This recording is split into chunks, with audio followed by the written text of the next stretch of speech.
Hey everyone, welcome back. Tips and Tricks Gaming here, and today in this video I'm going to show you guys a Magicka Dragon Knight build I've been testing out recently. If you have watched my previous videos, you might have noticed I was using a stamina DK, but I thought I would give a Magicka build a try. And to be honest, I really enjoy it. I will not be going in depth into champion points in this video because I feel there really are just too many options to cover already, so I'll be leaving that part out. Alrighty, so for this build I am using a Destruction Staff on the first bar, and on the second bar a Resto Staff. Alright, so for the Destruction Staff, which is going to be our DPS bar, the first skill I've been using is Dragonfire Scale.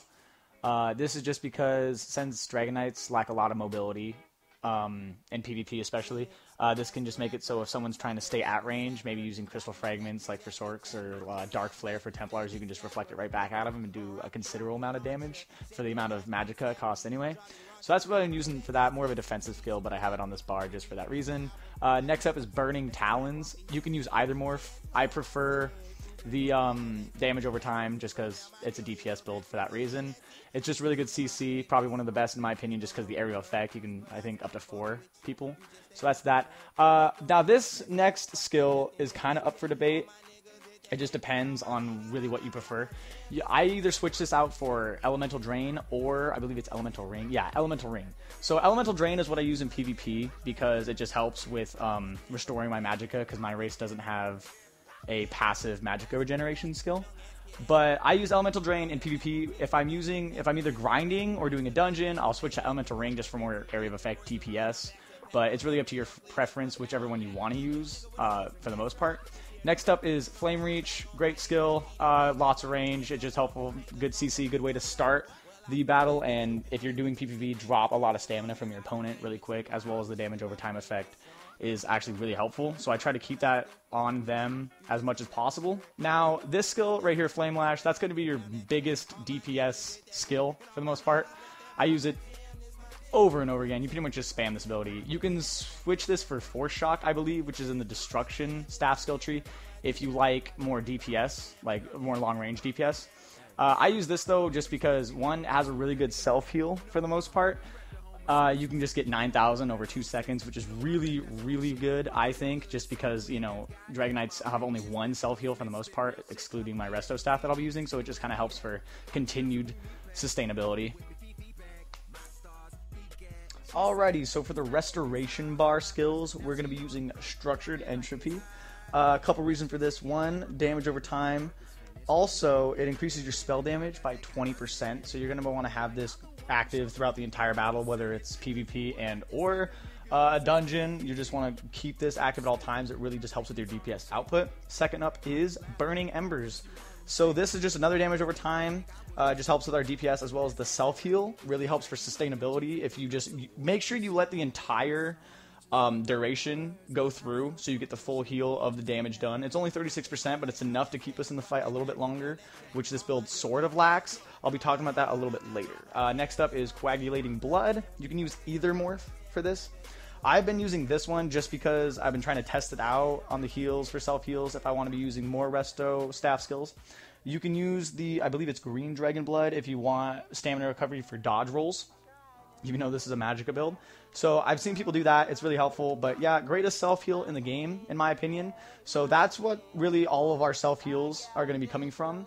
Next up is the whole reason we're using Restoration Staff, is the Healing Ward. So the Healing Ward, you guys are probably familiar with this, gives you a large shield if you're really low on health. So for the most part, I wait till I am down to within about execution range to pop it, and then pop Coagulating Blood right after it to get a really quick heal, and then dish out DPS or CC the enemy, whichever I'm in the mood for, depending on where their health is compared to mine. Next up is Igneous Shield. This one's really up to you guys. I use this one just because I really like to have a little bit of a shield stack when I'm 1vxing, depending on how many people there are. Little bit of a high Magicka cost, but for the most part, it's just really helpful for like a quick, like instant shield when you're taking too much damage that you don't have to rely on the Healing Ward, which when you're at full health doesn't give much of a shield at all. So then that's that for the Resto Bar. Ultimates. So for ultimates, we're using Ferocious Leap on the Destro Bar. The reason for that is that this build doesn't have a executor or an ending attack like Reverse Slash and like the Sorcerer's lightning thing, you know, that thing. So we use Ferocious Leap. I try to save it because of the low ultimate cost to throw in there if they're low on health and for the knockdown that it has. And then on the Resto bar, I use Standard Might because, one, the high ultimate cost really helps recover all of your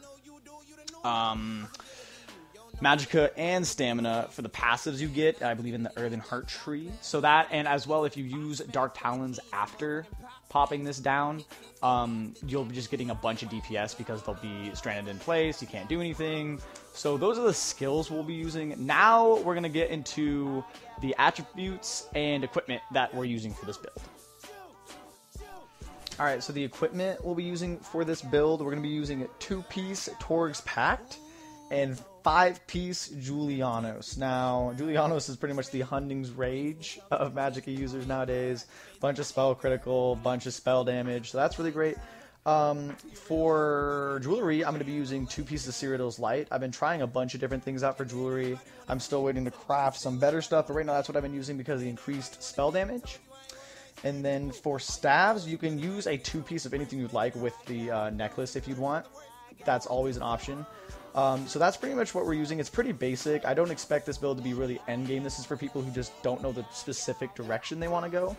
And then for attributes, we are going to be using all 64 in Magicka. Pretty standard, obviously. And then our Mundus stone is going to be the Mage. Just increases maximum Magicka. It's kind of up for debate if you would like to use the one that gives increased spell damage if you're lacking DPS, or increased Magicka regen if you don't have a lot of passives that help for that, depending on your race. I know sometimes it really depends on what race you're using, which can totally factor into all your equipment and skills. So that one's up to you guys. You can totally choose something else. I mean, this isn't set in stone. I know that there's probably a lot of different combinations that'll also work really well for a build like this. So those are our attributes. Next, I'm going to be talking just a little bit about how the best way you want to use the skills together to acquire just the most DPS. Alrighty, so when using this build in PvP, what you're going to want to do is you're going to want to, whether you're sneaking or if you just encounter somebody, start off with Destructive Reach, which is my L1. Reason for that is, one, if they're a stamina user, they'll end up using a lot of stamina to break out of it. If once they get knocked down, you're going to want to apply Entropy, and then from a range also apply my Circle, which I believe is Elemental Drain. So then once that, you're going to want to slowly close in a couple heavy attacks if you need them, and then use Burning Embers on them. Just apply more dots as you go through the battle, and then you're going to want to back up and then pop Burning Talons as you walk backwards, keep them in place, and that's when you'll start using your R1 or your 5, which is Flame Lash. That'll just start pumping them full of damage. You'll continue that until they break free or roll out of Burning Talons. Then you're going to watch around their feet until the little swirlies go away, which signals you can do another CC move. So you'll use Destructive Reach again. If it's been a while and you're not sure if Entropy is still active on your opponent, make sure to put that back on. Put on Elemental Drain if you need to, and then just rinse and repeat. That's really just the thing that I've found best works for PvP 1v1, even 1vx sometimes, depending on your opponents, whether they're Nightblades or Templars or heals. So that's what I use when I'm in PvP. Once your health drops to around 50%, use Healing Ward first, and then I use Igneous Shield, and then I use my self-heal. That way I get the most out of my shields and the most out of my heals. Pretty much that's just the greatest way I can find to be sustainable throughout long fights. Even in boss fights it works. If the tank's doing somewhat of a terrible job, you can really roll back and get all your health back, all your shields on. Especially at a Cyrodiil, you have crazy amount of shield stacks with this build. So that's what I'm using for that. If you are running low on resources, switch to your Restoration Staff and do power attacks. The passive ability in your Resto Staff will help you get back a bunch of Magicka for each heavy attack successfully performed. So make sure you unlock all the passives for that. Other than that, that's all I can really think of to make this build really effective. I appreciate everyone who watched this far. If you believe this video deserved it, make sure to leave a like as well as a comment in the comment section below for any requests or suggestions. Thanks for watching, guys.